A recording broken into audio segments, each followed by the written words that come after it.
Central modern BEd college की online class में आपका पुनः स्वागत। जर्मनी के एकीकरण के बारे में हम अध्ययन कर रहे हैं। तो जर्मनी जो राष्ट्र या जो देश में जो राष्ट्रीयता का उदय हुआ वह फ्रांसीसी क्रांति और नेपोलियन की विजयों का परिणाम है, जिसके परिणाम स्वरूप जर्मनी एक राष्ट्र बना। हमने पढ़ा कि किस प्रकार से जर्मनी के राष्ट्र बनने में बहुत सारी बाधाएं थी। ऑस्ट्रिया सबसे बड़ी बाधा थी, इंग्लैंड देखें तो, फ्रांस देखें तो, रूस देखें तो, और जर्मनी खुद बहुत बड़ी कई रियासतों में विभाजित था। भौगोलिक, राजनीतिक, सांस्कृतिक, भाषा, किसी प्रकार की उनमें बहुत अधिक विविधता थी, या यूँ कहें कोई भी समानता नहीं थी। फिर भी जर्मनी एक राष्ट्र के रूप में अस्तित्व में आता है। तो जर्मनी की बाधाओं के बारे में हमने पढ़ा। तो एक बाधाओं के साथ ये भी बात आती है कि जर्मनी की वो कौन से तत्व थे जिसके कारण जर्मनी का एकीकरण हुआ, या जर्मनी के एकीकरण के पीछे मूल परिस्थितियाँ क्या रही, या जर्मनी के एकीकरण के साधक तत्व कौन से रहे हैं, जर्मनी के एकीकरण के सहायक तत्व कौन से हैं। तो जर्मनी के एकीकरण के अगर सहायक तत्वों की हम बात करें तो जर्मनी के एकीकरण का सहायक तत्व या जर्मनी के एकीकरण का जो जन्मदाता है वह नेपोलियन है।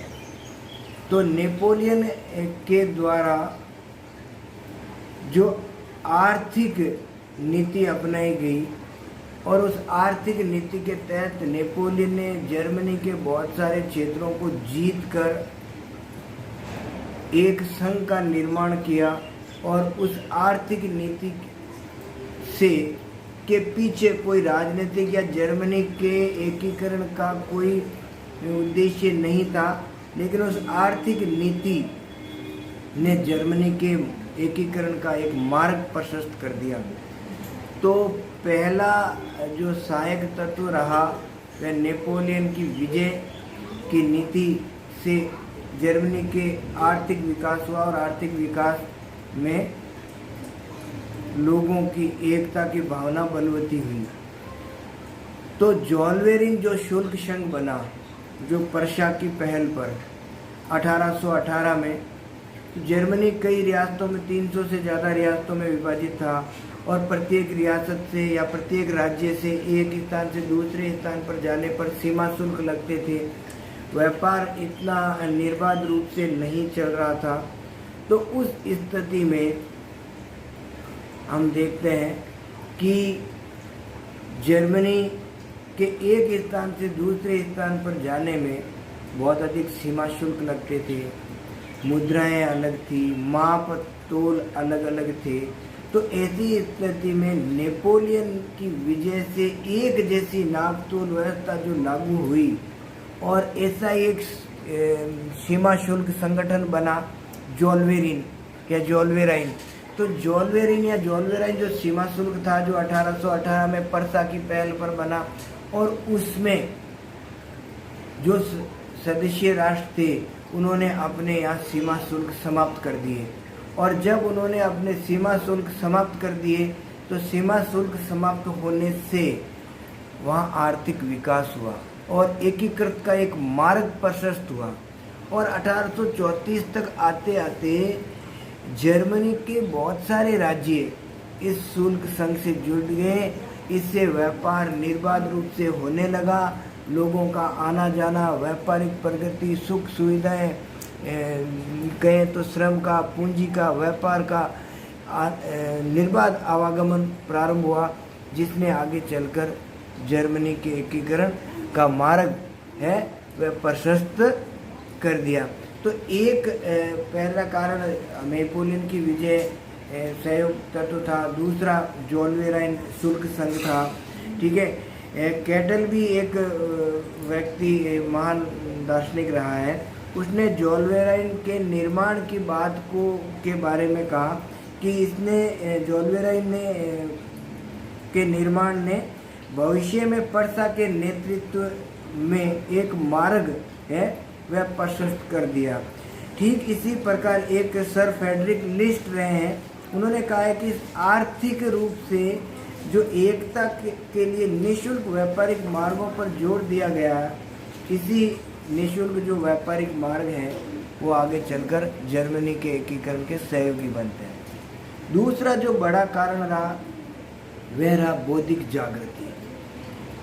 जर्मनी के एकीकरण के लिए, जर्मनी के राष्ट्र राज्य बनने के लिए एक बहुत बड़ा योगदान बौद्धिक जागृति का रहा। पहले बौद्धिक रूप से इतनी जागृति नहीं थी जर्मनी के राष्ट्र राज्य के रूप में, लेकिन फिर लोगों ने जर्मनी जर्मन लोगों के लिए है और जर्मनी के लोगों को एक भौगोलिक परिस्थिति में एकीकृत करने का कार्य किया। और इन कार्यों में कई दार्शनिकों का, इतिहासकारों का, साहित्यकारों का, कवियों का, दार्शनिकों का बड़ा योगदान रहा। इनमें अगर नाम लें तो लिफ्टे हैं, ईगल है, डॉलमैन है, हॉर्नबर्ग है, हेंटिंगहाइन है, ऐसे कुछ विद्वान रहे हैं जिन्होंने जर्मनी के लोगों को संगठित करने के लिए अपनी लेखनी चलाई। और उससे क्या हुआ कि उन्होंने लोगों के मन में ये भावना भर दी कि जर्मन लोग श्रेष्ठ हैं, आर्य हैं और आर्य लोगों को संगठित रहना चाहिए और पूरे विश्व को संगठित बनाने का कार्य करना चाहिए। तो सबसे पहले जर्मनी को संगठित होना है, तो श्रेष्ठ लोगों एक हो जाओ, ये सामान्यतः श्रेष्ठता के जर्मन लोग श्रेष्ठ हैं। और इस श्रेष्ठता की बात उन्होंने जर्मन लोगों के दिलों में, मनों में भर दी, जो आगे चलकर इसी के साथ जो विचार विरोधी, जर्मनी के एकीकरण के विरोधी विचार थे, उन विचारों पर भी उन्होंने यूँ कहें कि प्रसार को रोकने का कार्य किया। साथ ही जर्मनी के अंदर जो जर्मन विश्वविद्यालय था, जेना विश्वविद्यालय, वहाँ पर पढ़े लिखे युवा लोगों ने अपना एक संगठन बनाया जो जर्मन लोगों को जर्मनी के एकीकरण के लिए कार्य करे। और उसमें एक महत्वपूर्ण संगठन रहा बर्टनसेप्ट युवा लोगों का, जर्मन लोगों का, और उन्होंने जर्मनी के लोगों को संगठित करने का प्रयास किया। और इस संगठन से लोगों के नैतिक उत्थान पर जोर दिया गया और जर्मनी के देशवासियों के लिए न्याय है, स्वतंत्रता है, एकता है, उस बातों को जोर देकर जर्मनी के सभी लोगों को संगठित होने के बात इन लोगों ने की। साथ ही जर्मनी में जब जोलवेराइन शुल्क संघ बना, जब ज्ञान विज्ञान का प्रचार प्रसार हुआ, तो सामान्यतः अगर हम देखें तो एक बड़ा प्रभाव ये हुआ कि वहाँ पर आर्थिक विकास हुआ।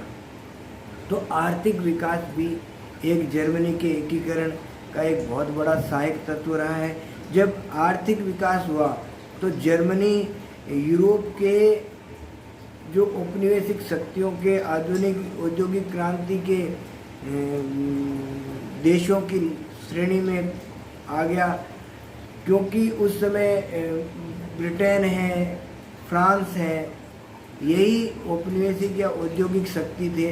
लेकिन जैसे ही नेपोलियन का पतन हुआ और जर्मनी में औद्योगिक विकास हुआ, जर्मनी के जो प्रत्येक लोग हैं वो उन लोगों ने उद्योगों में अपना श्रम, मेहनत, मजदूरी करके और मशीनों का अधिक से अधिक उपयोग करके राष्ट्रवाद के भाव भरे। साथ ही आर्थिक विकास हुआ। जर्मनी का उत्तरी और दक्षिणी, पूर्वी और पश्चिमी जर्मनी क्यों आवागमन आसान हुआ, संचार परिवहन के साधनों का विकास हुआ और रेलवे मार्ग, रेलवे लाइन बिछाई गई, उद्योगों का विकास हुआ। और इससे क्या हुआ, जर्मनी की आर्थिक स्थिति ठीक हुई और इससे लोगों के जीवन स्तर में सुधार हुआ। और लोगों के जीवन स्तर में जैसे ही सुधार हुआ, अब वो अपने राष्ट्र के लिए सोचने लगे। और फिर हम देखते हैं जो जोलवेराइन संधि थी, शुल्क संधि थी, इससे क्या हुआ, बहुत सारे राज्यों के साथ सीमा शुल्क हटा दिए गए। छोटे छोटे राज्य भी अपने एक राज्य से दूसरे राज्य से जुड़ गए। इस परिवहन और संचार के साधनों ने, औद्योगिक विकास ने, रेलवे मार्ग ने जो लाइनें बिछाई गई और उसने जर्मनी के एकीकरण को मार्ग है वह प्रशस्त कर दिया। तो जर्मनी का आर्थिक विकास भी एक बड़ा कारण रहा जर्मनी के एकीकरण में, सहयोगी तत्व रहा जर्मनी के एकीकरण का। तो इस प्रकार अगर देखें तो जर्मनी के एकीकरण में नेपोलियन का योगदान, जोलवेराइन शुल्क संघ का योगदान, बौद्धिक आंदोलन, औद्योगिक प्रगति, ये इसके साधक या सहायक तत्व रहे हैं। अगर बात करें जर्मनी के एकीकरण के जो सहायक तत्वों की या साधक बातें करें कि किन साधनों का योगदान रहा, तो सबसे महत्वपूर्ण जो योगदान रहा वह रहा, या जर्मनी के एकीकरण का जो श्रेय दिया जा सके तो जर्मनी के एकीकरण का श्रेय है वो जाता है बिस्मार्क।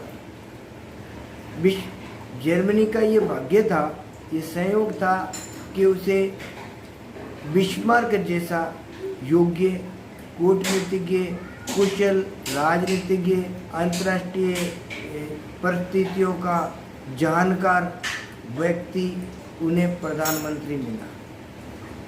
उसी समय जर्मनी के एकीकरण में सबसे प्रमुख जो सहयोग की बात करें तो एक उनका भाग्य रहा कि विलियम प्रथम जैसा उदारवादी दृष्टिकोण का व्यक्ति, जो बहुत अच्छी सूझबूझ का व्यक्ति था, उसके अंदर लोगों को परखने की या जांचने की क्षमता थी कि कौन व्यक्ति किस कार्य के लिए उचित होगा।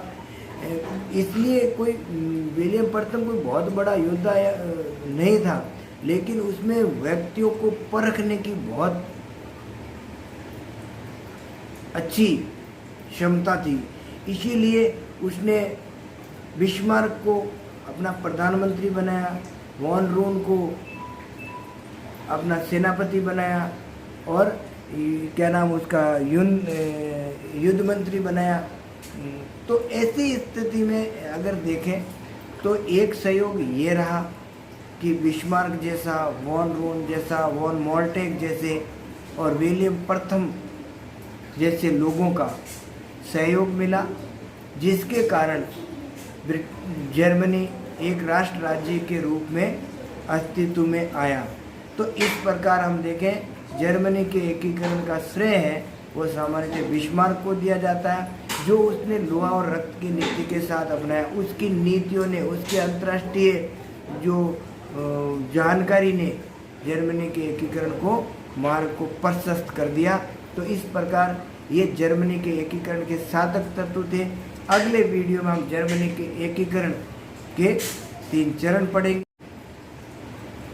जर्मनी के एकीकरण में 3 युद्ध प्रमुख रहे हैं और 3 युद्धों को अगर हम बात करें तो सबसे पहला युद्ध डेनमार्क को पराजित किया उन्होंने 1864 में और उनके साथ जो संधि हुई, और दूसरा युद्ध गेस्टाइन की संधि, दूसरा युद्ध में उन्होंने ऑस्ट्रिया को पराजित किया और प्राग की संधि की, और तीसरे युद्ध में उन्होंने फ्रांस को पराजित करके फ्रैंकफर्ट की संधि। और इस प्रकार 1871 में जर्मनी एक राष्ट्र राज्य के रूप में अस्तित्व में आता है। उसका एकीकरण को हम अगले घटनाओं के बारे में अगले वीडियो में कंप्लीट करेंगे। जर्मनी राष्ट्र राज्य के रूप में अस्तित्व में किस प्रकार आया।